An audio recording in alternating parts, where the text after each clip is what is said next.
പോടാ പട്ടി, ഇത്രയും കാലമായിട്ട് നിന്റെ അസുഖം ഒന്നും മാറിയില്ലേ? എടി ഇത് ഞാനാടി, ഓമനക്കുട്ടൻ.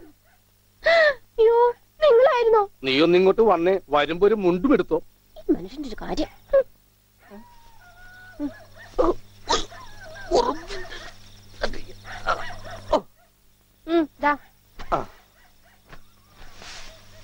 നിന്റെ ആങ്ങളില്ല മുണ്ടൂരാൻ, നാട്ടുകാരെ മുണ്ടും പറഞ്ഞിട്ടാടി എക്സ്പോർട്ട് ചെയ്യണത്. അതെ, അവന് തലയ്ക്ക് നല്ല സുഖമില്ലാന്ന് അച്ഛനമ്മയും പറയണ കേട്ടു. എന്തപ്പ ഉണ്ടായേ? അവൻ എന്നെ കൊണ്ട് ഒരു മൊട്ടക്കുന്നിന്റെ മുകളിൽ കയറി. അവർ ചെന്നപ്പോ എന്റെ മുണ്ടും പറിച്ച് തുറച്ചോട്ടം. ഞാനാണെങ്കിൽ അടിയിൽ ഒന്നും ഇട്ടിട്ടുണ്ടായില്ല. എന്നിട്ട് ഞാൻ തോട്ടിലേക്ക് എടുത്ത് ചാടി. നാളെ മറക്കാൻ അരക്കപ്പം വെള്ളത്തിൽ കിടന്ന് ആ തോട്ടിലാണെങ്കിൽ പണ്ടാറ മീനിന്റെ ചെല്ലു. അപ്പോഴേ ഒരാൾ തോട്ടെറിഞ്ഞ് മീനെ പിടിക്കാൻ വന്നേക്കണു. എന്നിട്ട് തോട്ട പൊട്ടിയ തീർന്നില്ലേ? ആ തോട്ടക്കാരനെ പറഞ്ഞവിടെ ഞാൻ പെട്ട പാട്. എന്തായി കേക്കണേ? അതെ, ഞാൻ ആദ്യം വനജയെന്ന് വിളിച്ചപ്പോ നീ ആരാണെന്നാ വിചാരിച്ചത്? അത് ഞാൻ വിചാരിച്ചത് പട്ടിയാണെന്നാ. പട്ടിയൊക്കെ നിന്നെ വനജയെന്നാ വിളിക്കാറ്? ചില പട്ടികളൊക്കെ എന്നെ അങ്ങനെ വിളിക്കാം. ഓഹോ, ആ